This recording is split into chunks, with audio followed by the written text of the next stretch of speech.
Olá, nesta aula síncrona de hoje, nós vamos corrigir o restante da tarefa que foi passada nas aulas da semana anterior no Moodle, Poemas de Álvares de Azevedo. Para quem está aqui comigo na plataforma, fica o espaço aberto para vocês participarem, tirarem as dúvidas, e para vocês que vão assistir ao vídeo depois, e também o pessoal aqui da sala que vai assistir depois, retomar os conteúdos.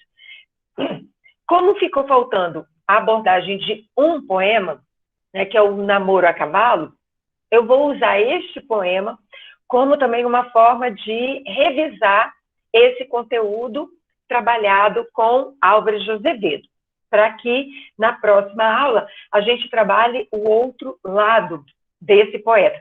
Não que o Namoro a Cavalo e o Ela já traz uma certa diferença, uma outra face de Álvares de Azevedo.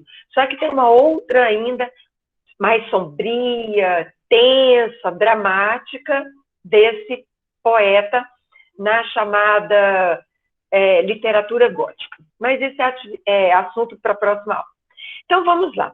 Na aula síncrona anterior, eu revi e trabalhei questões, eu revi o poema e trabalhei questões relacionadas a este aqui, Pálida Luz da Lâmpada Sombria.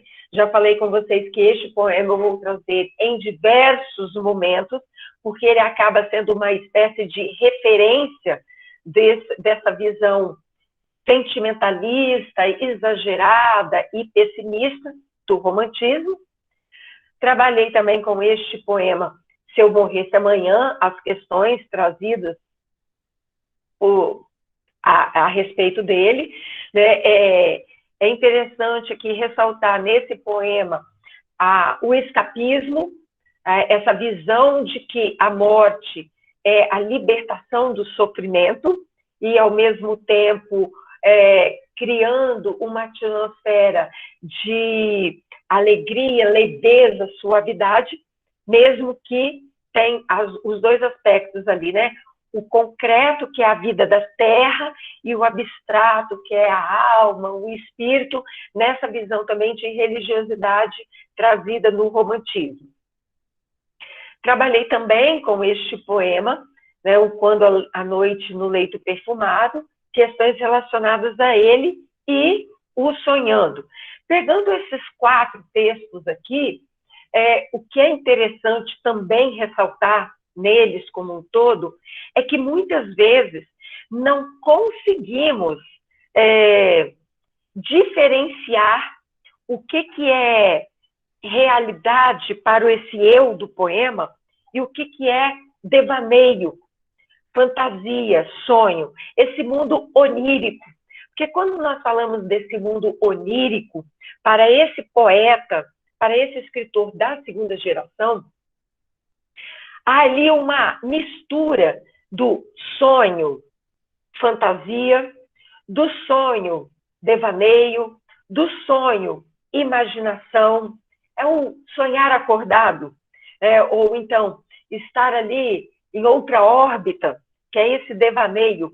E ele traz muitas vezes isso para os poemas, e nós, como leitores, vamos entrando nessa atmosfera de devaneio desse poeta, e que muitas vezes não conseguimos dimensionar o que é realidade na visão desse eu, porque o poema é ficção, certo?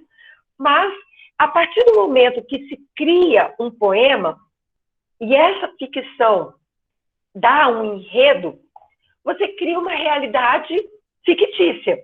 Então, nós temos uma realidade real, fica parecendo até que é um pleonasmo isso, e uma realidade fictícia. Mas isso na literatura é possível. E principalmente quando nós temos aqui, nessa segunda geração, escritores que trazem o seu mundo pessoal nessa voz desse eu poético para dentro dos poemas. Como se fundissem o poeta e o eu do poema. Daí também nós trabalhamos, então, essa outra vertente lírico-amorosa de Álvares de Azevedo, mas fugindo um pouco daquela melancolia típica dos poemas que levou ao título de poeta das Virgens Pálidas. Ah, e uma coisinha aqui, tá? Eu achei, porque quando eu vou lá na tela de apresentação do PowerPoint, a última linha some. Então, eu cheguei a comentar que sumiu, achando que havia um problema de configuração. Mas eu vendo o vídeo depois, eu vi que o último verso aparece ali. Então, eu achei que ele não aparecesse, mas ele está ali. Vamos encontrar pontos de fusão entre esse poema e os outros. Por quê? Por exemplo, Pálida luz da lâmpada sombria, Quando a noite no leito perfumado e sonhando, são poemas que trazem essa mulher inalcançável, inatingível, com um aspecto mórbido, sombrio, pessimista e melancólico, né, em volta dessa figura feminina. Ele a coloca como se fosse num patamar acima dele, porque ela é esse ser perfeito, divinizado, puro, a idealização feminina do romantismo, e ele, então, nesse lugar que ele a coloca de santificação, né, de ser divinal, ele não se vê na condição de alcançá-la, por duas razões. Seja por esse amor não correspondido dela, ou até mesmo porque essa mulher pode ser uma visão dele, se ela está ali de verdade ou se ele apenas imagina essa mulher, não sei, não sabemos. É uma mulher que faz parte. É como se fosse assim, esse eu está vendo essa figura feminina mesmo? Ou ele olha para uma cama vazia e imagina essa mulher ali? Ou ele então recosta na sua cama, que seja, e imagina essa praia deserta com essa mulher que ali está? Porque sempre tem uma névoa, sempre está de noite, com pouca luminosidade. É como se ele misturasse o que é realidade, o que é ficção, em vários aspectos. Bom, nessa atmosfera que ele cria, esse ser tão perfeito e tão divinizado, ele se sente esse ser abaixo dela e que não tem, vamos dizer assim, capacidade de alcançá-la.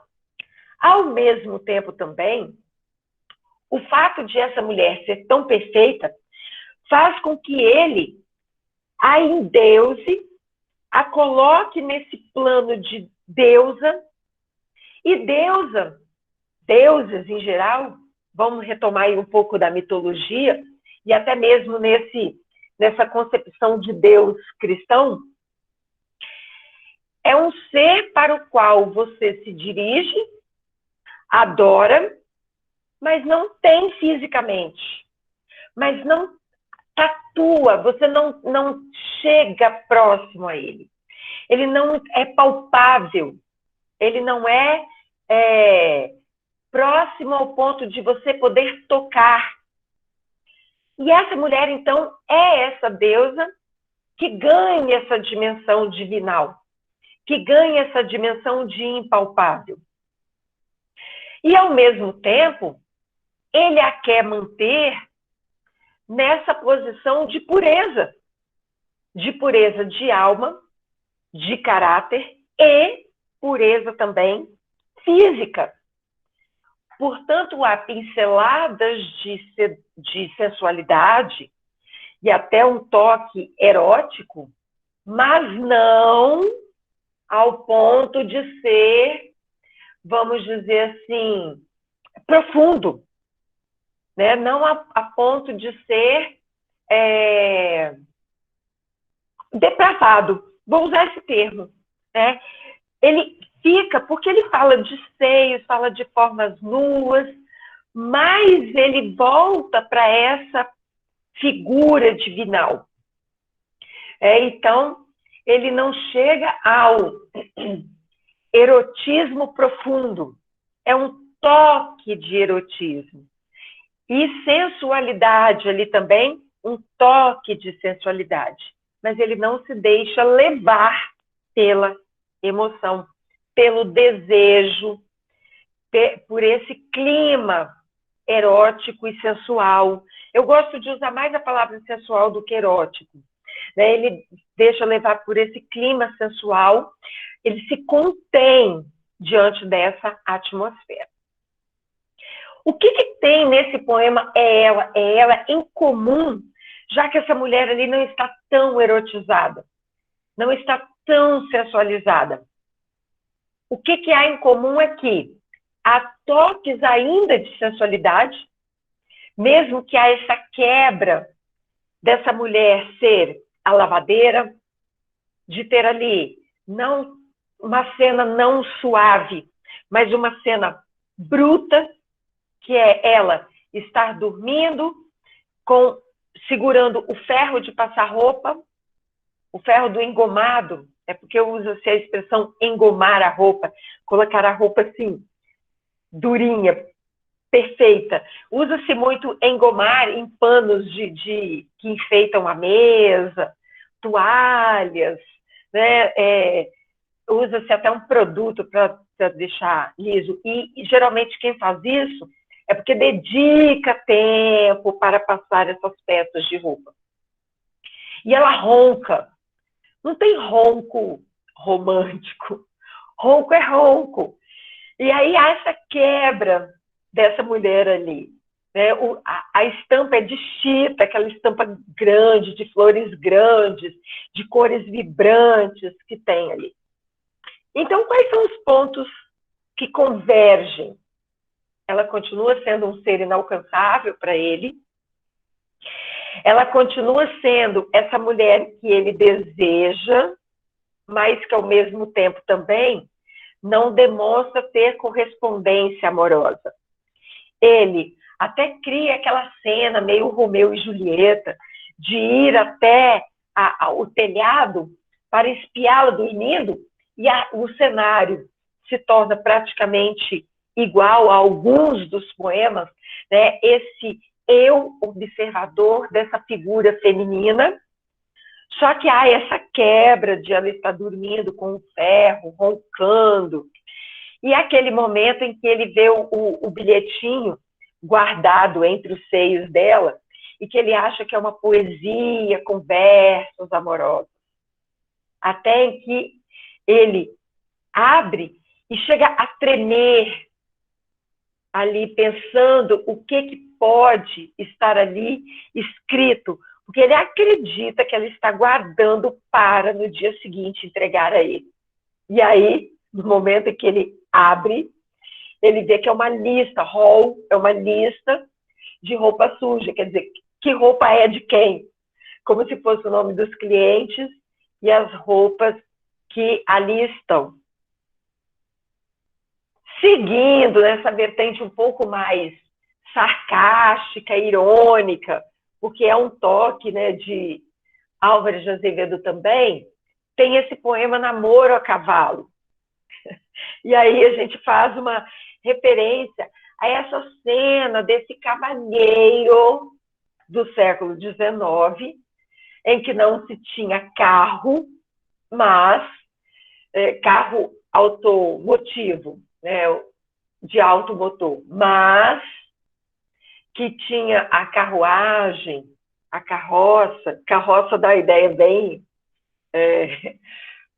não romântica, né? Mas que tinha a carruagem e que tinha os cavalos para poder ir ao encontro das amadas. E aí vem esse eu presente no poema. Respondam para mim aqui, vocês chegaram a ler esse texto, fazer o exercício? Porque eu estou seguindo o nosso... Sim, eu fiz aqui. Porque o exercício está na semana anterior e eu estou corrigindo o exercício agora. Foi uma coisa que a gente conversou e chegamos a esse acordo. O que vocês acharam deste poema? Totalmente diferente dos que a gente tinha lido antes. Até mesmo Diferente? do que ela é ela. Até mesmo diferente daquele, né? O que vocês viram de diferente nesse texto? Um dos pontos que eu achei mais central é que aqui a mulher ela fica em segundo plano.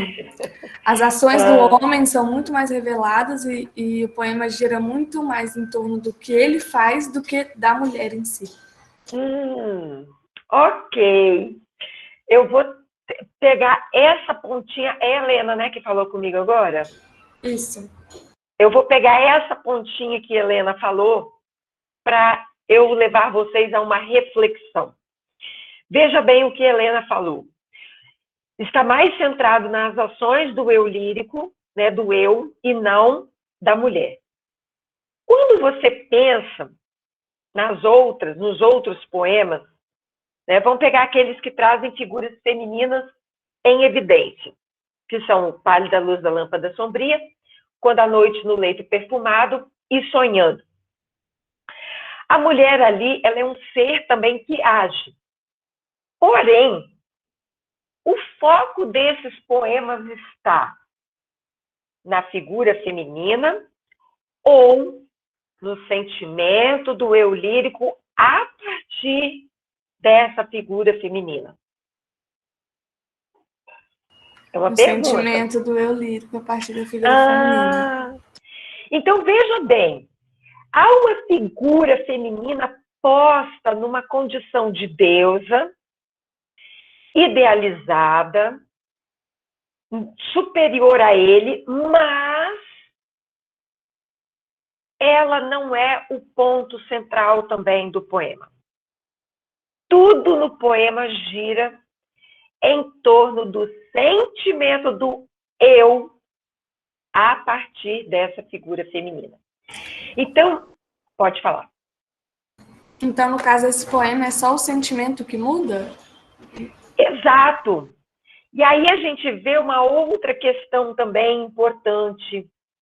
A figura feminina é importante, a figura feminina é idealizada, a figura feminina é divinizada, mas ela não assume esse papel de protagonista também. Mesmo que ele reage de acordo com ela, ele sempre evidencia esse eu masculino que está no poema. É uma figura feminina que está ali numa espécie de figura estática, mesmo que ela se mexe, mesmo que ela se move, mas ela não é protagonista do poema. Ela é o que dá o start do sentimento do eu lírico, mas ele coloca o sentimento dele como principal. Não te rias de mim, meu anjo lindo. Quer dizer, ele está com foco nela ou nele? É nele. É como se fosse assim, olha, eu estou aqui dedicando o meu amor para você, e você está ali como se fosse desprezando ou menosprezando, ou até mesmo ironizando, ou debochando. É como se ele quisesse se pôr em evidência o tempo todo, mesmo que há uma figura feminina, como eu disse, idealizada, divinizada, superior a ele.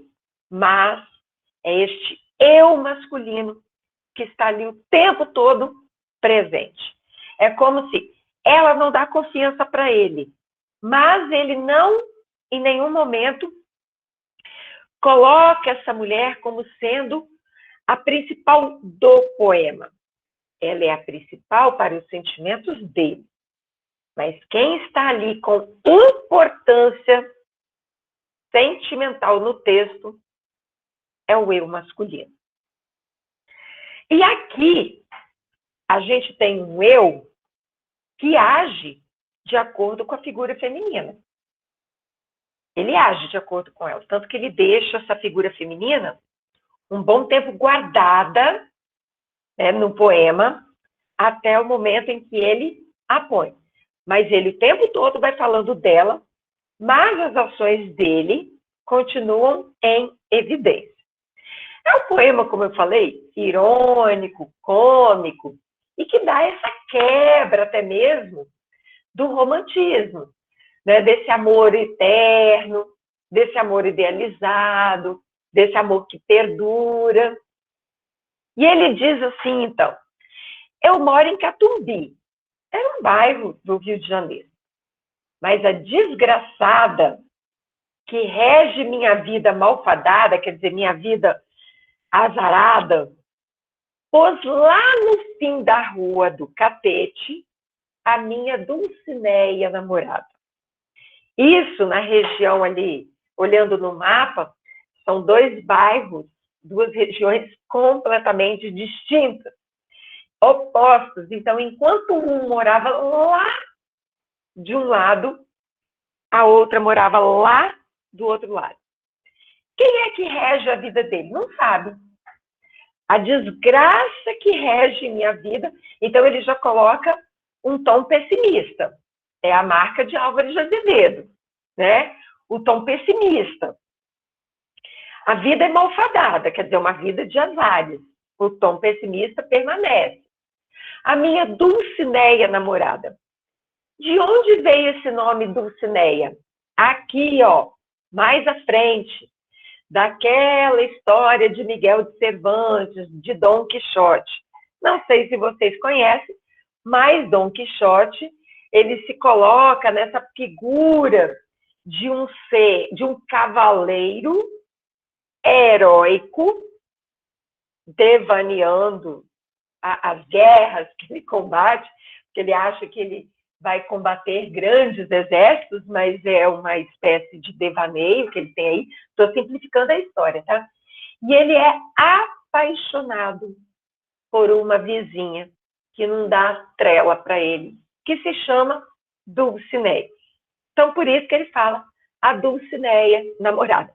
Mas na visão do Dom Quixote, se ele combate grandes exércitos, depois ele volta como um cavaleiro vitorioso, heróico, e que seria capaz de ter a admiração da Dulcineia.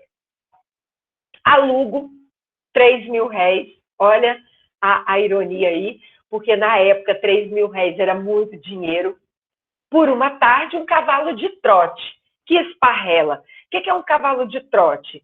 É um cavalo que não serve assim para passeio, é um cavalo que está acostumado a trotar, como se fosse assim, num combate, ou que galopa, só para erguer meus olhos suspirando a minha namorada na janela. Olha, se ele vai erguer os olhos, está aí de novo aquela mulher inacessível, inatingível. A namorada na janela, como se fosse um sobrado, né? Uma casa de 2 andares e ela está lá no andar de cima, e ele lá, suspirando, enamorado para ela. Ele coloca de forma irônica, sarcástica, cômica, essa mulher inacessível, mas ela continua inacessível. Todo o meu ordenado, dinheiro, salário, vai-se em flores e em lindas folhas de papel bordado, papéis de carta. Eu, na minha adolescência, colecionava papel de carta. Hoje em dia, acho que nem existe isso mais. E em lindas folhas de papel bordado, onde escrevo trêmulo amoroso, algum verso bonito, mas furtado. Ou seja, o que é furtado? O que é furtado? Hã? Roubado. Exatamente. O que ele quer dizer? Ele escreve algum verso bonito, mas não é de autoria dele. Ele pega algum verso de alguém e coloca lá. Igual tem gente que cria legenda lá no Instagram, lá no Facebook. A maioria de vocês acho que nem usa mais Facebook, né?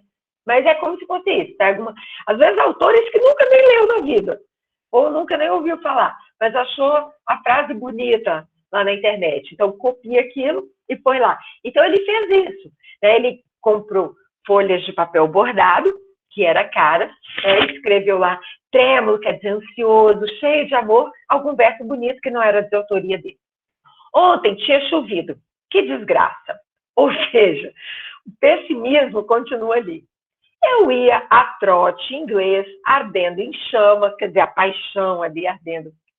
Mas lá vai senão, quando uma carroça, minhas roupas tafus, quer dizer, roupas todas engomadinhas, arrumadinhas, encheu de lama. Gente, ele está a cavalo. Tinha chovido na noite anterior. Naquela época, as ruas não eram asfaltadas. Então, eram esburacadas, às vezes tinha um tipo de bloquete que causava poços, aí passa uma carroça, joga lama na roupa dele. Ou seja, o pessimismo continua. Eu não desanimei. Se Dom Quixote, no Rocinante, erguendo a larga espada, nunca voltou de medo, lembra que eu falei da imaginação do Dom Quixote? Eu, mais valente, fui mesmo sujo ver a namorada. Morro pela menina. Junto dela, nem ouso suspirar de acanhamento. Se ela quisesse, eu acabava a história como toda a comédia. Em casamento, se ela quisesse. Ele está ali, apaixonado. Ela parece não dar muita trela. Calma aí, deixa eu dar um clique aqui para mudar de... Mas eis que no passar pelo sobrado, onde habita nas lojas minha bela, por ver-me tão lodoso, a lama que caiu, ela irritada bateu-me sobre as ventas a janela. Quando ela viu que ele estava ali, todo sujo, indo visitá-la, o que ela imaginou? Que tinha sido uma carroça que sujou de lama? Não, ele vem todo relaxado me visitar, ele bate sobre as ventas, na cara dele, a janela. Ela bate na cara dele a janela. O cavalo, ignorante de namoro, quer dizer, o cavalo sabe que ele está em um encontro amoroso? Não. Entre dentes, tomou a bofetada. A janela sendo fechada. Arrepia-se, pula e dá-me um tombo com pernas para o ar sobre a calçada. Aquilo que o cavalo deu um pinote, ele caiu de pernas para o ar sobre a calçada. Gente, se você vai imaginando a cena, só tem desgraceira.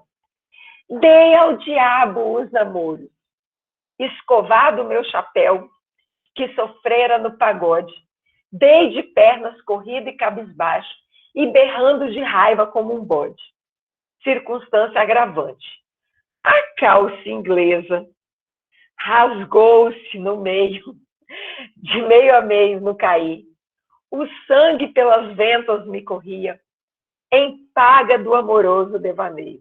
Ou seja, ele deu ao diabo os namoros. E tudo aquilo que ele tinha pensado no encontro, ele não quer nem saber, ele fica ali agora na dele, né, como se fosse assim, não quero mais saber dela, porque tudo isso que eu imaginei, todo o encontro romântico que ele imaginou, foi para o beleléu. Vamos lá. A mulher não ganha, Helena até trouxe ali, né, esse toque de protagonista. A gente percebe que nos outros também não. Porque quem sonha é ele. Quem age de forma mais... Quem expõe os sentimentos com mais intensidade é o eu. Aqui a mulher ela fica nesse segundo plano. Tudo que ele faz é em função dela. Mas são as ações dele que ele põe em evidência. Porém, ela continua inacessível. O tom pessimista continua aparecendo, só que de forma irônica e cômica, mas continua aparecendo, e ele continua não tendo a mulher amada. A diferença é que ele fala, dei ao diabo os namoros, quer dizer, ele não quer mais saber de namoro. Será que vai ser isso mesmo? Será que não? Não sei, mas eu sei que ele ficou muito fulo de raiva devido a tudo isso que aconteceu. Aí a primeira questão Pedi para vocês trabalharem com o vocabulário, eu falei alguma coisa aqui, né, no momento em que eu trabalhei o texto. Pedi para escrever sobre o enredo do poema. Se você acompanhou aqui tudo aquilo que eu expus, é você escrever. Gostaria de saber se alguém quer ler o que escreveu, senão a gente segue. Eu vou ler porque eu acho que a minha está faltando alguma coisa. Ok. O poema conta uma trajetória de acontecimentos ligada ao relacionamento do eu lírico e de sua amada. Todas as dificuldades e problemas que o eu lírico tem para conseguir ver sua namorada com um toque de humor. Ótimo. Eu só te sugiro você acrescentar os problemas. Quais são os problemas que ele teve? Porque ele cria um encontro romântico na imaginação dele. Ele aluga cavalo, ele compra o papel bordado, ele escreve um romance, compra flores, cria todo aquele romance. No momento em que ele vai encontrar, uma série de desgraças vai acontecendo com ele. Então, expõe os problemas. Só isso. O restante está ótimo, está bem sintetizado. Mais alguém? Então, vamos lá. O que esse poema traz de contraste em relação à concepção de amor do romantismo? Alguém gostaria de falar? Ou de ler?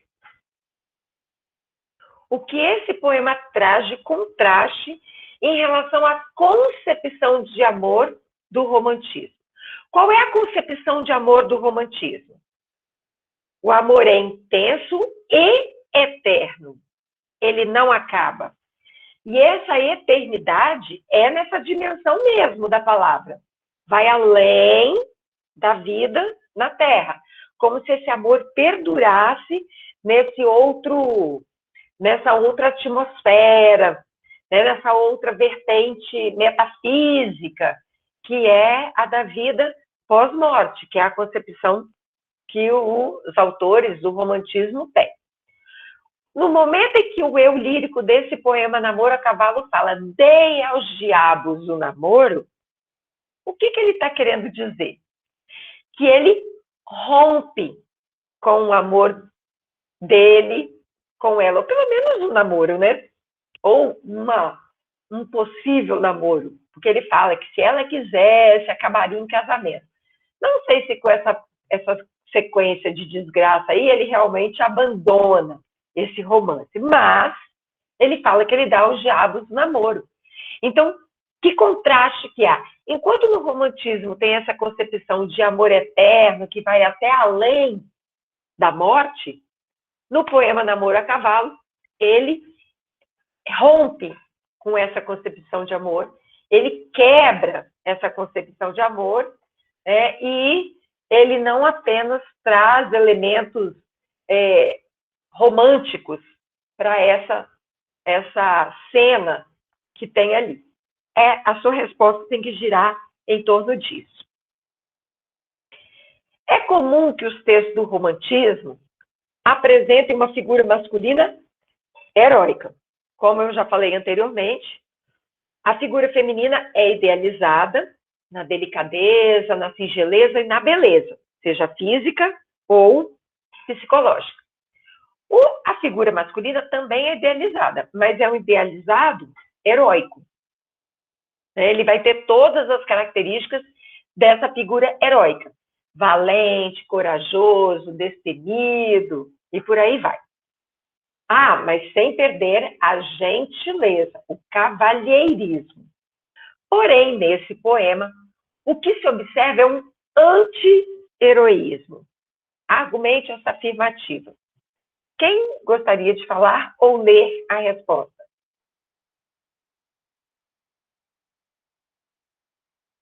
A minha é bem pequenininha, porque a figura masculina é retratada de forma engraçada, tanto pelos atos como pelo vocabulário empregado. Tem que acrescentar algo mais. Tem que acrescentar. Eu falei algo mais, né? Se acrescentar, é óbvio que é mais. Tem que acrescentar algo. Deleta a parte do mais. O que seria bom você acrescentar aí, Helena? Você trouxe o essencial. Ele é uma figura engraçada e tudo mais. só isso não basta para o anti-heroísmo. Ele é engraçado, mas também é, como que a gente poderia colocar? Atrapalhado. Atrapalhado. Por quê? Ele não cria uma autenticidade e uma leveza romântica nas atitudes dele e na cena. Por que eu estou dizendo isso? Ele escreve versinhos para a amada, mas ele mesmo fala que não são versinhos dele. Ele fala que alugou um cavalo, mas ele faz questão de colocar o valor do aluguel do cavalo. Ele coloca o local onde ele mora e a amada mora. Ele faz questão de dizer, de enfatizar a distância que há entre ele e ela, justamente para mostrar a dificuldade. É como se fosse assim. Ele não age de forma tão natural. Ele quer que as pessoas percebam o sacrifício que ele está fazendo para poder encontrar essa figura amada. Ele fala que ele gastou todo o ordenado em flores, então deve ter comprado um ramalhete de flores caro. Ele se suja todo. Ele vai colocando essas coisas todas ali que vão criar essa figura atrativa do namoro a cavalo. Ele é engraçado, mas também atrapalhado. Porque ele poderia ser um engraçado, divertido, leve, né? É uma figura cômica.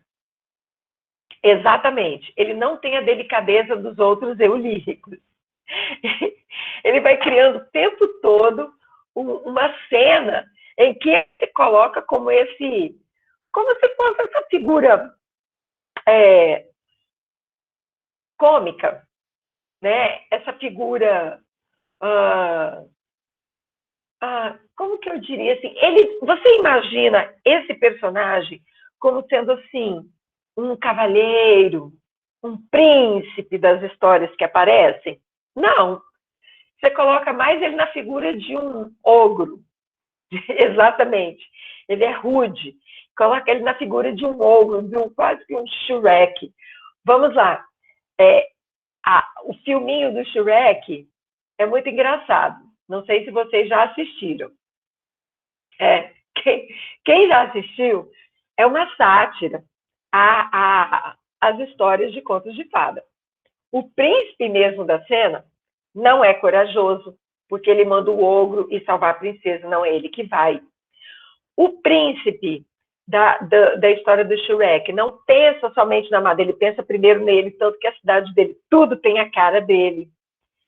Ele não é aquele, que você imagina aqueles estilos europeus, né, trazido alto, valente, bonito, como se fosse assim, barriga de tanquinho, todo musculoso, não, ele é baixinho, arrogante. E quem vai salvar a princesa, que é o ogro que está ali, ela imagina aquela cena toda romântica quando ele vai salvar, tanto que ela coloca ela deitada, ela fica ali como se fosse se ajeitando para ele encontrar. Quando ele vai salvar, ele pega no braço dela e dá um puxão, ou seja, ele quebra tudo aquilo que seria de romântico naquela cena, que é o perigo, mas que traria a delicadeza. Ele traz a rusticidade para aquele ambiente. É o nosso personagem do namoro a cavalo. Por isso, essa figura do anti-heroísmo. Ai, cliquei no lugar errado. Ok. E agora, eu vou falar aqui com vocês um pouco de Noite na Taverna. Eu quero só mostrar o contexto, né, e dizer como que a história acontece. Tem detalhes dessa obra lá na aula do Mudo. A obra Noite na Taverna, ela, em muitas versões, ela está publicada junto com o livro Lira dos 20 anos. É aquilo que a gente chama de literatura gótica. Agora, nós temos que entender o que é esse gótico. Não sei se foi trabalhado isso com vocês na primeira série, quando se falava da arquitetura gótica da igreja da Idade Média. Era na Idade Média que se usava essa arquitetura gótica. Vamos imaginar as construções ali. Castelos também tem estilo gótico. Tá? O que é esse estilo gótico? Vamos imaginar as igrejas da Idade Média. Elas eram construções rústicas, pesadas, bem altas e com paredes bem grossas, que traziam pouca luminosidade para o interior, certo? Bom, por duas razões essa pouca luminosidade. Primeiro, que eram poucas aberturas que tinham, porque, como era na Idade Média, Europa, os invernos eram intensos, então havia pouca luz, pouca janela aberta, por causa do frio. E essas aberturas, às vezes, elas eram mais no alto, para que entrasse menos, para que o ambiente ficasse menos frio. Por quê? Nós sabemos que o ar frio, ele desce. Então, se já colocava abertura ali no baixo, criava-se uma concentração de gelo, de frieza muito grande. Bom, havia muitos vitrais, porque era uma forma de deixar entrar luminosidade sem que entrasse muito vento ali dentro daquele ambiente. Então, eram geralmente locais escuros. Quando a gente fala, então, de taverna, a gente associa logo a um ambiente de Idade Média. Como que eram as tavernas? Tavernas são bares, o que a gente hoje chamaria de pub. Na Alemanha tem muitos pubs ainda. Nunca fui na Alemanha, mas sei que lá tem pubs. O que são os pubs? São ambientes escuros, tá? E muitas vezes eles eram nos porões. Por isso eu trouxe essa figura aqui de teto um pouco mais baixo. Mas não quer dizer que todas as tavernas eram assim.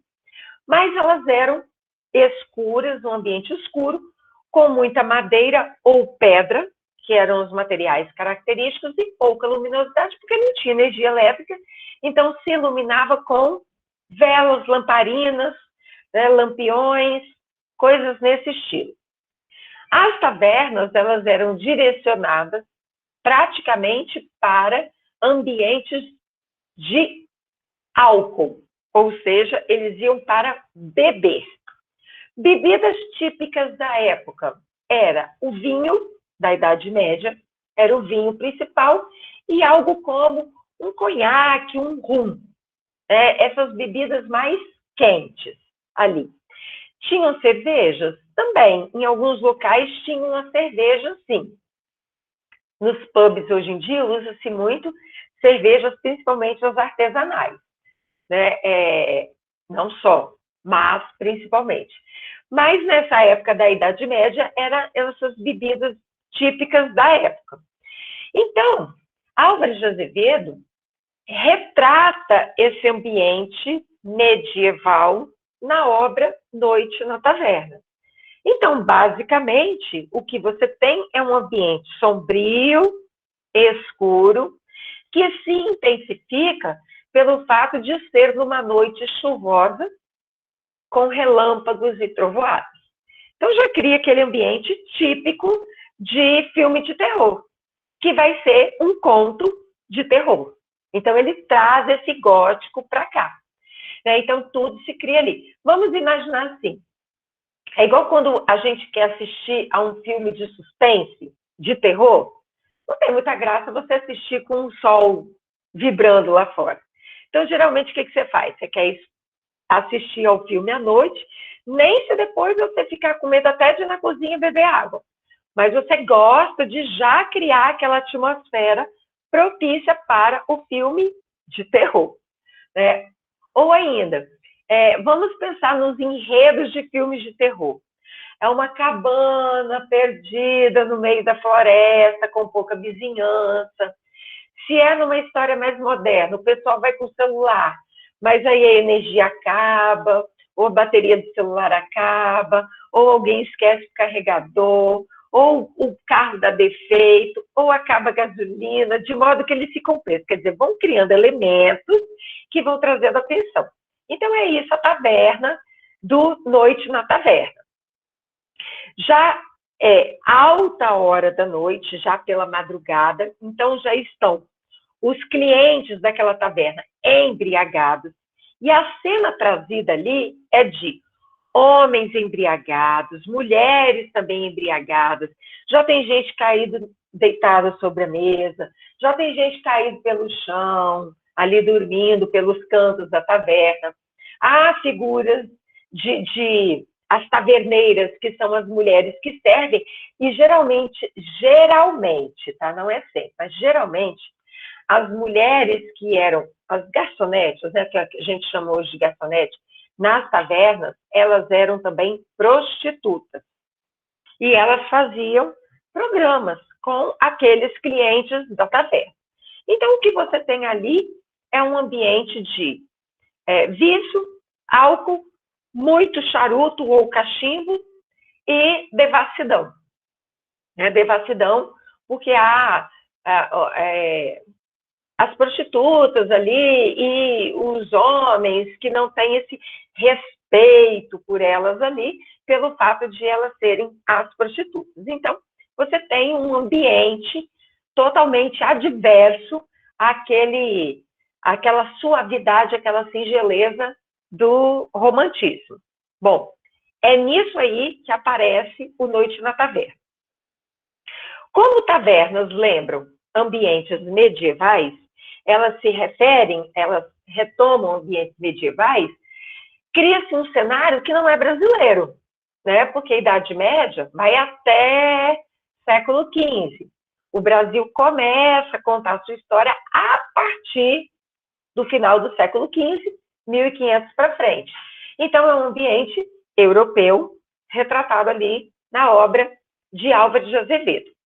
E para dar essa autenticidade maior da taverna, o nome dos personagens são nomes estrangeiros, de histórias de personagens de literatura europeia. Então, nós temos qual é o contexto ali, então. Como eu falei, já altas horas da madrugada, um grupo de mais ou menos 8 senhores, moços, por volta aí dos seus 40 e poucos anos de idade, começam a discutir, né, de forma filosófica o sentido da existência. Já estão todos embriagados, tá? Então, você tem ali uma mistura. Tem aquela filosofia de bêbado? Você tem uma mistura ali de discursos longos, discursos que se quebram, mas há conteúdo nesse discurso ali. Álvares de Azevedo não mede esforços para trazer todo o conhecimento que ele, escritor, tinha dos filósofos que ele já havia lido, dos sociólogos não tinha muito naquela época, né? Eram mais filósofos mesmo, dos escritores literários que ele já tinha lido na época. E há 2 grupos ali discutindo. Um que acredita na materialidade da vida, isso é, que nós não somos seres que possuímos alma, espírito e vida depois da morte. É a materialidade da vida. No entanto, há aqueles que naquele grupo ali acreditam que há Deus, que há vida depois da morte, que há alma. E um desses personagens, que é Solfieri, lembra dos nomes estrangeiros que eu acabei de falar? Ele acha o seguinte, que para ele acredita, ele tem crença e fé no álcool, nas mulheres e no fumo, né, no charuto que ele fuma. Isso para ele é que é motivo aí nos livros que ele lê. Isso que para ele é motivo de devoção, de crença e de fé. Fora isso, a vida não é nada. E há, então, aqueles que discutem e tudo mais. Sem chegarem num acordo, porque a ideia não é eles chegarem num acordo, é simplesmente exporem as ideias, eles fazem um brinde à vida, um toast. Toast é uma expressão em inglês que quer dizer fazer um brinde à vida. Seja ela nessa concepção espiritual, religiosa, seja ela nessa visão positivista materialista. Enfim, eles vão brindar a vida. A partir deste brinde, um deles, então, vendo aquela cena de que há vinho derramado sobre a mesa e eles estão com o braço ali, aquela cor do vinho lembra como se fosse sangue. E ele, então, propõe, um desses integrantes do grupo propõe fechar a cena à noite, na taverna, com histórias de terror. Lembra?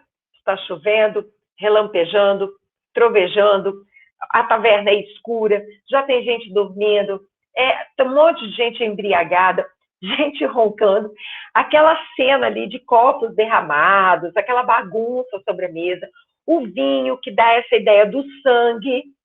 Então ele fala que nada melhor do que terminar a noite com uma história de terror.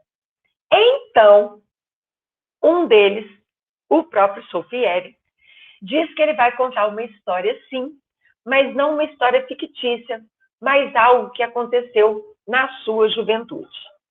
E ele, então, começa a contar a história. Essa cena da taverna é o capítulo 1. Solfieri conta a história seguinte. Depois vem seguido por Bertrand, que também resolve contar uma história, e aí cria-se uma sequência de narrativa. Na sequência vem Genaro, depois vem Claudius Hermann, depois Johann, e aí fecham-se as 5 narrativas, cada uma compondo um capítulo do livro, mais o capítulo inicial, que é o ambiente da taverna, e por último vem o último capítulo, fechando a história e unindo certos episódios narrados e alguns personagens trazidos ao longo dessas narrativas. Com isso, então, se conclui o Noite na Taverna. E a nossa atividade vai ser a partir disso, porém eu vou tratar dela com mais evidência, com mais detalhes, na próxima aula síncrona. Ok? Vou encerrar nossa aula por aqui. Convido você a rever essa parte aqui, que traz essa cena do Noite na Taverna, e na próxima aula também eu faço uma retomada breve, mas seria bom vocês reverem. Vou interromper, só um instante. Até mais.